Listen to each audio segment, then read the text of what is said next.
John is on the floor. Eve becomes something more. Kara is not a 4. And Lena is a horrible boss. Yep, give me those contacts. We are talking CW Supergirl Season 5, Episode 2, Stranger Beside Me. The AfterBuzz After Show starts right now. I'm Maria Menounos, and you're tuned in to AfterBuzz TV, the ESPN of TV talk. Now, let the buzz begin. Did you see what I did there? We put it all in perspective as we are talking Supergirl. And when we're talking Supergirl, this is, for me, one of my favorite shows. We are discussing CW Supergirl Season 5, Episode 2, Stranger Beside Me. And it really was a stranger beside her. I am assuming it's a reference to Alex, but it also was a double entendre as we get Kara has a stranger beside her. And so much more. We are talking it all. If you don't know who I am, you do not watch Supergirl. I am Tehran, Supergirl in disguise. When I whip off my glasses, that costume pops right up. And that clapping round of applause in the booth comes from none other than my main man, Ryan. Yes, I am the Alfred to your Batman, but we're not talking about Batman. We're talking about Supergirl today, Tehran. That's right. That's who we are. We are the Dream Team, host and producer, because Ryan should never be hosting. Yes, but you can catch us this Sunday for the Watchmen After Show, where we will both be hosting, allegedly. Let's get into what we're going to discuss this week before I get in that overall thought on this episode. We're going to break it down by Senator James Olsen. James leaves the company, all of a sudden has the most prospects of any person ever. John's brother, we get a bit of that. Q-waves, what are those?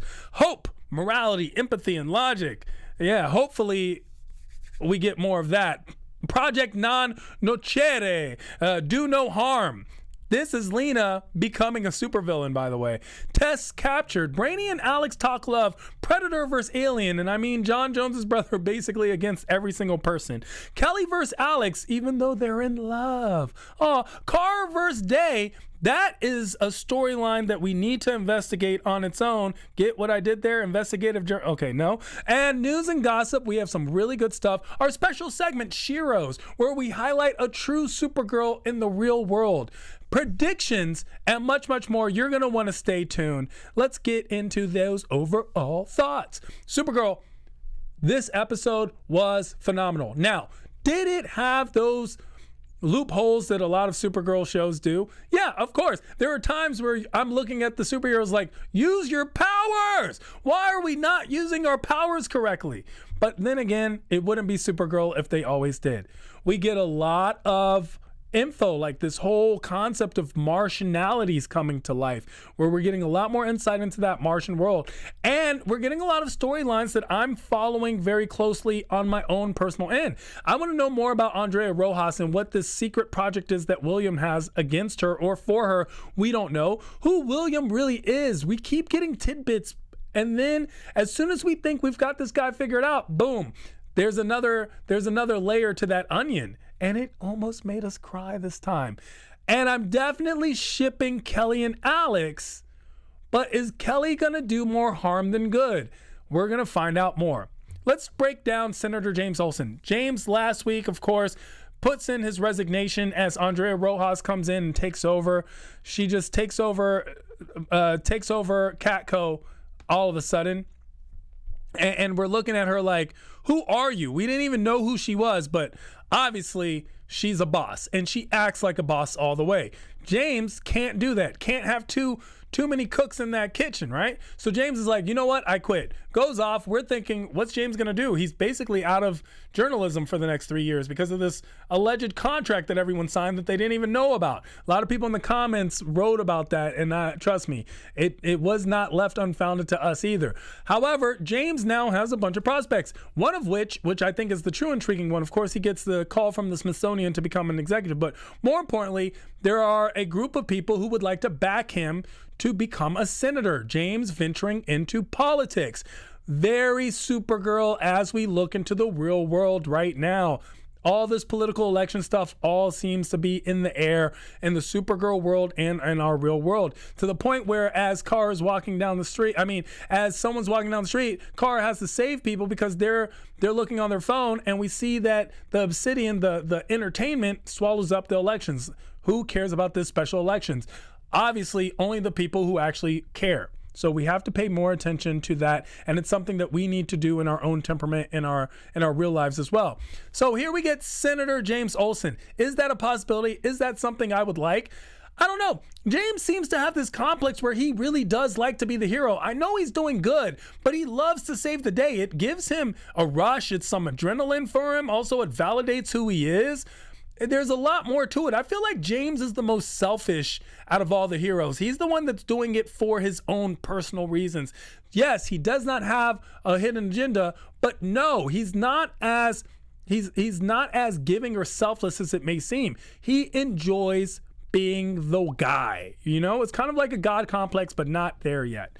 Not quite there yet. Very different than Kara. Kara really does it out of the kindness of her heart, or she feels this responsibility to humanity because of who she is, and with great power comes great responsibility. Who said that, Ryan? Someone said that. I don't know. Yeah, Spider-Man. Yeah, oh, yeah, well, I know. Well, Uncle Ben. Oh, it had to be a man, huh, Ryan? That's the how rice, you are. the rice company, That's Uncle Ben. I see how you are. All right, so we get that responsibility from Kara, but from James, it's more he wants to be noticed for this as well. And so you can see him take a special type of pride when it comes to being not nominated, but heralded as a possible future senator. I do think it might be a good fit for him, though. It would be good to have a good guy on the inside, someone who's not a politician, but in all the right ways, right? So that might play a good part. We'll see what happens with that James Olsen storyline. We also get John's brother come through, and they have that altercation coming out of last episode, that premiere that was fire. Getting into this one, we see John is laying on the floor, and we get these tidbits of Martian lore and story. The Farar Ara Torik, which is this pain inflicted on brothers when they go against each other because of a curse put on the Green Martians because of the original split between the Green and the White Martians. And we get this more detail on Hieronymir's curse, which we've been hearing a little bit throughout the seasons. However, we do finally get a confirmation that John has no idea that this is his brother, and it's been wiped from before the last wipe, because John seems to get mind wiped quite often for the most powerful psychic on the planet. His mind is kind of fragile. So here we get the fact that the wipe happened before, when the Martian, because his brother, who we find out more about, Malefic is a traitor. He betrays his people to the White Martians, and of course his people being the Green Martians, he poisons them and uses his powers on them, which is the biggest sin. And we also learn that wiping a Martian's mind is the biggest sin in their culture. It's something that's huge. So we get all these tidbits and nuggets of Martian lore and storyline, which is great for us because we've been waiting for this story from John. It's so good and refreshing to see this world finally fill in. We've heard all about the Martians. Now we're getting to see them more. We even get to see a White Martian. A White Martian appears as John's brother, as his partner, as his... I don't know what he exactly was to Malefic. He was there. He was helping him out. He seemed to at one point be the boss, but Malefic points out that he's a partner. I'm sure we'll get more storyline on how that plays out later. And why is Malefic so intent on helping out the White Martians, who seem to be the aggressors in this civil war? Q-Waves, at least in the Supergirl version. Let's not forget, in the cartoon version, it's the other way around a little bit. Q-Waves, these new waves that are in between gamma waves, and they are these special waves that enable you to get into the minds of people. It's what we see Obsidian contact lenses use, and they let you do whenever, wherever, and whatever you want. Wow, that's strong. So we get this mind control aspect that's playing, and of course the Q waves play into our next thing, which is Hope. Hope is the non-biased, unbiased, non-judgmental computer who's giving me the Terminator vibes. What's the computer called in the Terminator, Ryan? Oh my gosh. It's Skynet. Skynet. You know this every week. So Skynet. Hope is giving me Skynet vibes. Hope is definitely giving me Skynet vibes. Of course, Hope is above all of us with morality and empathy and logic and unable to harm humans. But that means that she has to help us, and by helping us, she has to enter a human and take over her body. Of course, Lena has been working with the Q waves and breaking down that obsidian contact lens to figure out how Andrea is doing all this stuff.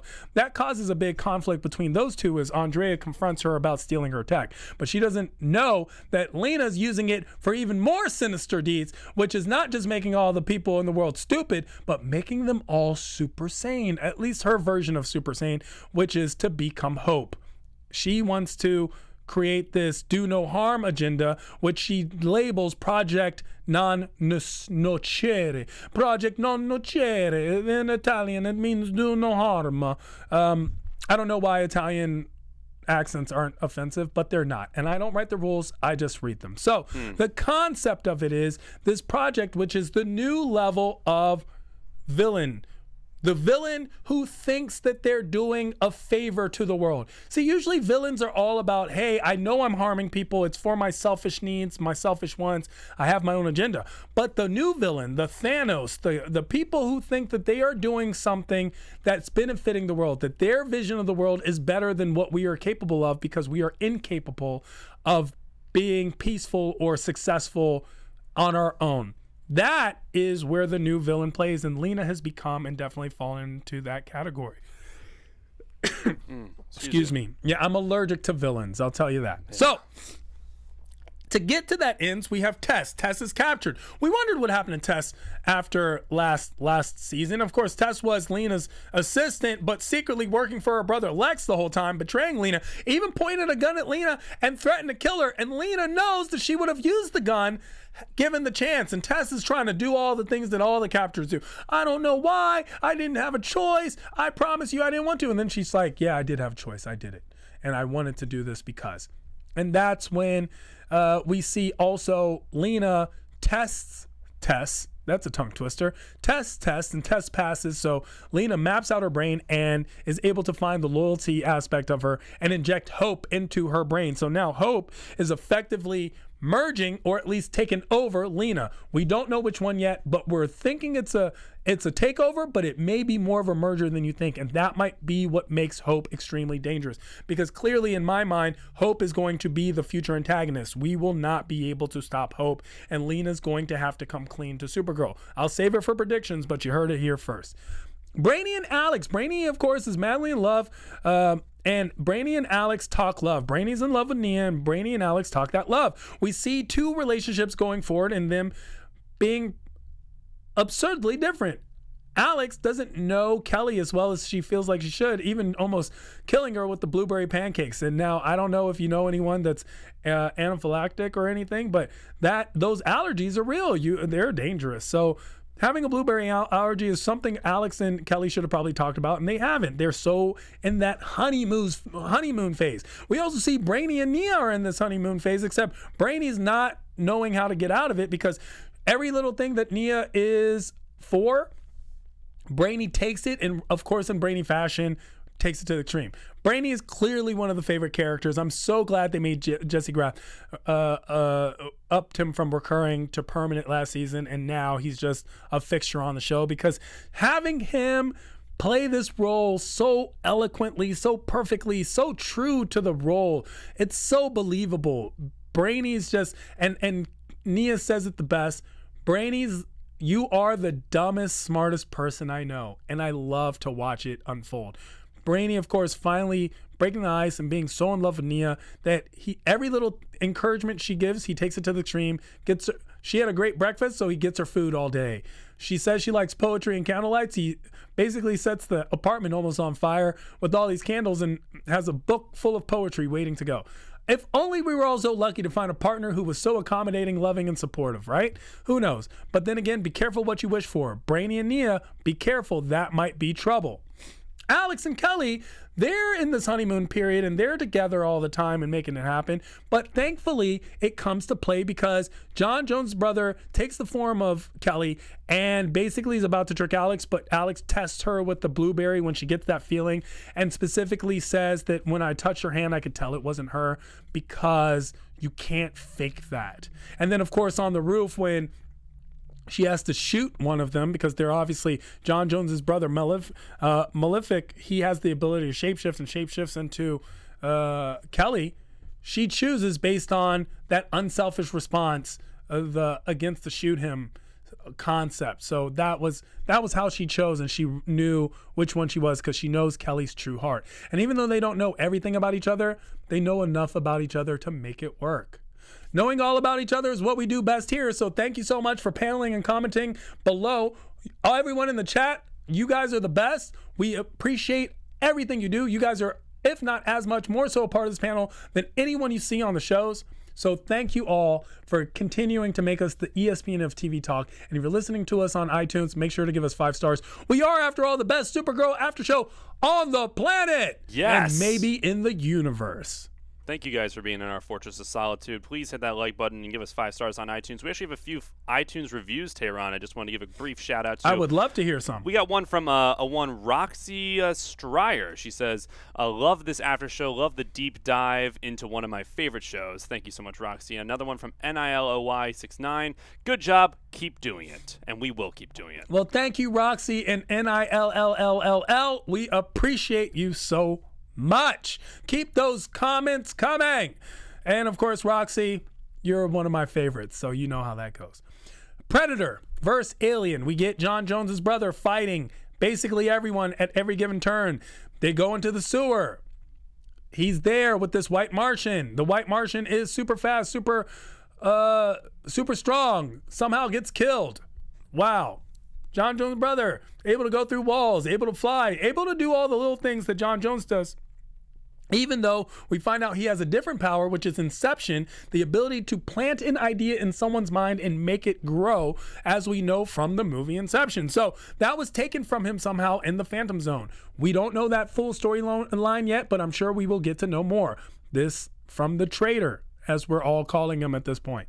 Now, we get these battles, which were great fights, great fight scenes. This is why I get so frustrated. Why not use your powers effectively? Why does when Supergirl uses her laser eye beams, it can bounce off mirrors so easily? That's not really how lasers, especially lasers full of energy, work.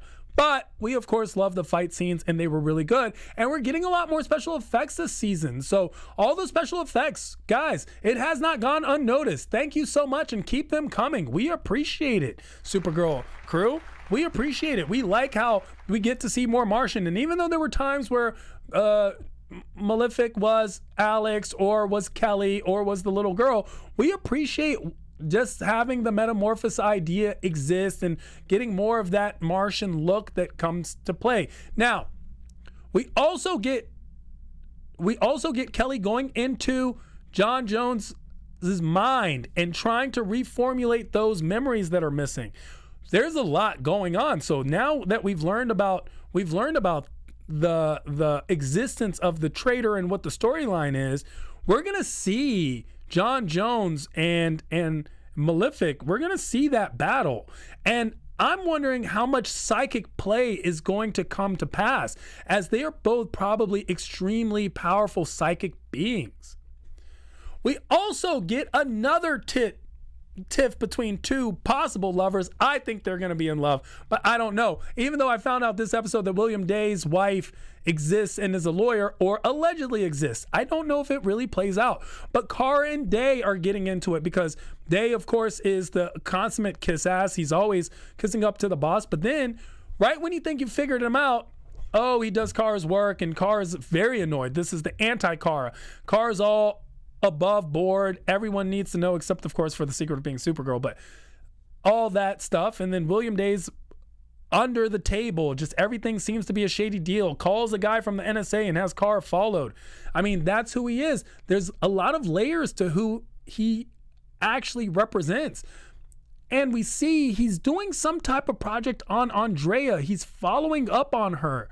there's something more to meet. He's a true investigative journalist, and we know this because he obviously got to this point in his career somehow. And even though Kara's assumption is that he did this by putting others around him down, building himself up, we see there's actually a method to his madness. There's more. He even at the end goes to the homeless shelter and starts helping and feeding people. So we know, or at least we're insinuating, this guy has a good heart. He means well. It's just he is the ends justify the means person. So he does things. His means are mean. See what I did there? So we're wondering how this actually plays out with William Day. I still ship those two personally. I see Kara finding out how good of a person he is and that the wife doesn't exist and that's a cover, and he's doing his own Supergirl thing, but just not as Supergirly as Kara is. That's how I feel. Let's jump into some news and gossip, shall we? News. AfterBuzz TV News. So, we get this. Supergirl digs into Martian lore with a brotherly twist. That's right. If you go on AV Club, you will get this article which breaks down all the different things that Supergirl did this week to break more into Martian lore and storyline. It is going against, in some ways, with the DC lore, but it's keeping to a lot of the imagery that we've been building. So it's a great way to go out of its way to over-explain basic visuals. And we understand, like, for example, that blank book that in John Jones' palace represents a missing memory. We get all of that stuff. We're in John Jones's mind. And we also get a lot of Martian customs and curses and the history as if they were common knowledge. It's doing a little bit of both. Read the article. It's very intuitive and has a lot to say and gives you a great perspective on what we are seeing as this world of Martian lore as it relates to Supergirl and the Supergirl world. I'm a Supergirl in a super world. Special segment, Shiro's. Now, this is about to be one of my favorite special segments of them all, where we find a Supergirl in real life. And this week is going to be none other than Miss Trendsetter herself, Greta Thunberg. Greta, of course, is the Swedish teenage environmental activist on climate change whose campaigning has basically at this point gained international recognition. I mean, she was everywhere for the last week and a half. And at the age of 15, she is one of the youngest activists, spending her school days outside of the Swedish parliament for calling for stronger action on global warming, holding up a sign in Swedish, of course, saying school strike for climate. Now, for me, this would have been a way to cut class, but not for Greta. Greta actually truly believes in this, and we should all. And this actually was able to help engage other students in their own activism in their own communities. And they organized a school's climate strike and a movement under the name of Fridays for the Future. So it's great. And just recently, she addressed the United Nations Climate Change Conference, which is a big deal. And in 2019, so this is in 2018 and 2019, there were at least two big coordinated multi-city protests involving about 1 million students. That's amazing. She's definitely known for being blunt, basically straightforward, just telling it how it is and how she feels. And both her public and even those politically charged and political groups she gets in, she calls it how she sees it.